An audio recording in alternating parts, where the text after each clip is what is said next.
ጸሎቷና በረከቷ ከኛ ጋር ለዘላለሙ ይኑርና ገድለኛዋና ሰማዕቷ ቅድስት አርሴማ በፈጣሪዋ እግዚአብሔር ቸርነትና ኃይል ያደረገችው ተአምር ይህ ነው። ሰማዕቷ ቅድስት አርሴማና ከእርሷ ጋር የነበሩ ሰማዕታትን አምጥተው በንጉሡ ፊት አቆሟቸው ይቀጧቸውም ዘንድ። ንጉሡም ወደ መኳንንቱና አማካሪዎቹ መለስ ብሎ እንዲህ አላቸው፣ ከእነርሱም አስቀድመን ማንን እንቅጣ? አንዱ ሰው መለሰ፣ ያቺ ሴት አስቀድማ ትቀጣ ብሎ ጠማማውን ነገር የምታስተምራቸው እርሷ ናትና።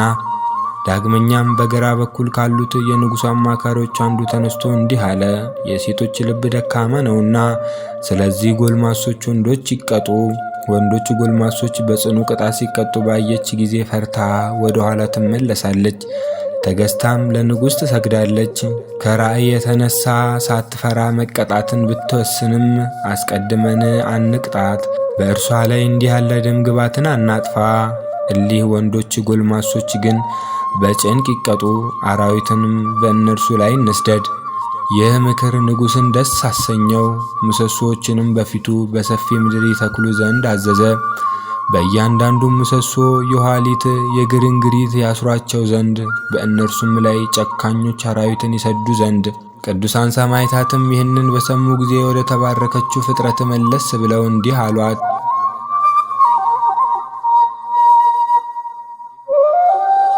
ስለ እኛ ጸልይ፣ የመንግሥተ ሰማያት ሰርግ ጊዜያችን ደርሷልና። ቅድስት አርሴማ ተናገረች፣ አባቶቼ ከአራዊት ጥርሶች የተነሳ ፈርታችሁ አትደንግጡ፣ ፍርሃት መቅሰፍት አለባትና። ቅዱሳን ሰማዕታት አደነቁ፣ ሃይማኖትም ተጨምሮ ጸናላቸው። የተባረከችይቱ የቅድስት አርሴማን ቃል በመስማት አልቅሰው እጅ ነሷት። እርሷም እግር በረታቸውን እጅ ነሳች። ክፉዎች ጭፍሮች የኋሊት የግርንግሪት አስረው ሲጎትቷቸው፣ እርሷ ግን በከፍተኛ ቦታ ላይ በእግር ብረት ያስሯት ዘንድ አዘዘ። የቅዱሳን ሰማዕታትን ሞት ሁሉ በምትመለከትበት ዘንድ ያንን ጊዜ አራዊቱ የሚያጠፏቸው መስሏቸው ነበርና፣ ከእነርሱ ግን እነዚያ የንጉሥ አራዊት ነብሮችን፣ አንበሶችን፣ ድቦችንም አስወጧቸው። ከሰንሰለቶቻቸው ጋር በላያቸው ፈተዋቸው፣ ወደ ቅዱሳን ሰማዕታቱ ሸሹ።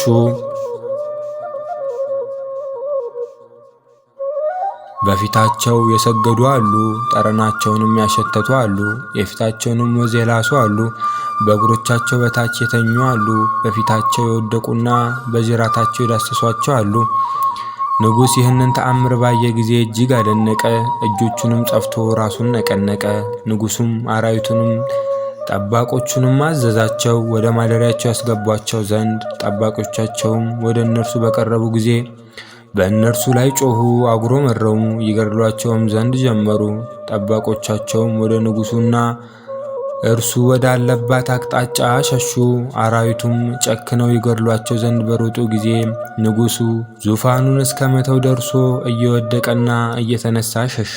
ብዙዎችም ከጭንቅ የተነሳ ሞቱ፣ ቁጥሯቸውም እስከ 300 ይደርሳል። ቅዱሳን ሰማዕታትም ፈገግ ብለው በራሶቻቸው ላይ የመስቀል ምልክትን አደረጉ። የኋሊት የግርንግሪት እጆቻቸውንና እግሮቻቸውን ታስረው የተባረከችይቱ ፍጥረትም ሃይማኖታቸው እንዳይኮስስ ስለ እነርሱ እየጸለየች ነበር። ንጉሡም ከድንጋጤ የተነሳ ወደ ፎቁና ወደ ማደሪያው ደጃፍ ወጣ። እሊህ አራዊትም በጠባቆቻቸው ሥጋ በጠገቡ ጊዜ ወደ ቅድስት አርሴማ ተመልሰው ከመንፈሳዊ ግርማዋ የተነሳ በስሯ ተንበረከኩ። የእግሯን ትቢያም ላሱ። ጆሮአቸውንም እያስጠጉና ጅራቶቻቸውንም እያውለበለቡ እርስ በርሳቸው ይጋፉ ነበር። አካላቸውንም ያኩና በቅድስቲቱ እግሮች ስር ይንከባለሉ ነበር። እርሷ ግን ቆማና እጆቿን ዘርግታ ከአራዊቱ ጋር ትነጋገር ነበር። ሲገዙላትም ታያቸው ነበር። በመሸ ጊዜም ከቅድስት አርሴማ ጋር ተሰነባብተው ወደ ማደሪያቸው ተመለሱ። የገድለኛዋና የሰማዕቷ የቅድስት አርሴማ ጸሎትና በረከት ከእኛ ጋር ለዘላለሙ ይኑር አሜን። ጸሎቷና በረከቷ ከእኛ ጋር ለዘላለሙ ይኑርና ገድለኛዋና ሰማዕቷ ቅድስት አርሴማ በፈጣሪዋ እግዚአብሔር ቸርነትና ኃይል ያደረገችው ተአምር ይህ ነው።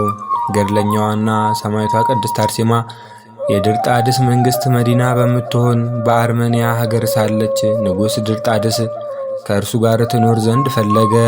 አንዱን መኮንን እንዲህ ብሎ አዘዘው፣ ጠብቅልኝ፣ ወደ እኔም ላካት። ከእርሷ ጋር የነበሩ ደናግልም ይህንን ነገር በሰሙ ጊዜ ወደ ሌላ ቦታ ተሰወሩ። በንጉሥ ዘንድም ነገርን ሰሩባቸው። ንጉሡም ቅድስት አርሴማን ወደ እርሱ በክብር ያመጧት ዘንድ አዘዘ። የቅድስት አርሴማን ውበት ባየ ጊዜም ከክብረ ድንግልናዋ ያሳድፋት ዘንድ ወደደ። እርሷ ግን እንቢ አለችው። ይህችንም ቅድስት አርሴማን ንጉሥ ድርጣድስ እንዲህ አላት፣ ከእኛ ጋር ይህንን ያህል ሕይወት መኖርን እንቢ ያልሽ ልብሽ የለምን?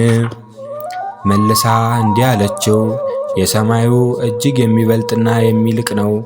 እመምኔቷን አጋታንም አዘዛት፣ ቅድስት አርሴማን ደስ በማሰኘት ልቧን እንድታገምርለት። ነገር ግን እመምኔቷ አጋታም ወደ እርሷ በደረሰች ጊዜ ልቧን አስጨከነቻት። እንዲህም አለቻት፣ ሰማያዊ ሙሽራሽን እንዳትተይ ወቂ። ክብር ምስጋና ይግባውና ያውም የእግዚአብሔር ልጅ ኢየሱስ ክርስቶስ ነው። የርኩስ የአሕዛብ ወገን እንዳያረክስሽ። ንጉሡም በአደባባይ መካከል ተነስቶ ድንግል የምትሆን አርሴማን ያዛት፣ ወደ አዳራሹ ያስገባት ዘንድ። ወዲያውኑ የእግዚአብሔር ኃይል በቅድስት አርሴማ ላይ አደረና ወደ ምድር ጣለችው። እርሱ ግን በጠብ ውስጡ ብርቱ እንደሆነ ታዋቂ ነበር። ያን ጊዜ በታናሽ ብላቴና ስለተሸነፈ አፈረ። ከዚህ በኋላም ራሷን በሰይፍ ይቆርጡ ዘንድ አዘዘ። ቆረጧትም። ዳግመኛ ሁሎቹንም ደናግል ከእመምኔታቸው አጋታ ጋር ይገድሏቸው ዘንድ አዘዘ። ገድሏቸውም። አንዲት ድንግል የምትታመም ሆነች። በአልጋዋ ተኝታ ሳለች ወደ ጭፍሮቹ ጮኸች። መጥተውም እንደ እህቶቿ ራሷን ቆረጡ። ሁሎቹም የሰማዕትነትን አክሊል ተቀዳጁ። ከእነዚያ ደናግልና ከእነርሱ ጋር ካሉ ወንዶች መገደል በኋላ በንጉሡ ላይ ጋኔን ተጫነበት። የስብዕናው መልክም ተለውጦ እሪያ ሆነ። ቅዱስ ጎርጎርዮስም ወደ እርሱ መጥቶ እና ጸልዮለት እስከ ዳነ ድረስ እስከዚህም ክብር ምስጋና ይግባውና በጌታችን በኢየሱስ ክርስቶስ የሚያምን ሆነ። ቅዱሳን ሰማዕታትንም ሥጋቸውን ከወደቁበት ሰብስበው ወደሚያስደስት ቦታ አኖራቸው። የምታስደስት ቤተ ክርስቲያንም ተሰራላቸው። ከእነርሱ የተነሳም ታላላቆች የሆኑ ድንቃ ድንቆችና ተአምራቶች ተደረጉ። ገድለኛዋና የሰማዕቷ የቅድስት አርሴማ ጸሎትና በረከት ከእኛ ጋር ለዘላለሙ ይኑር አሜን።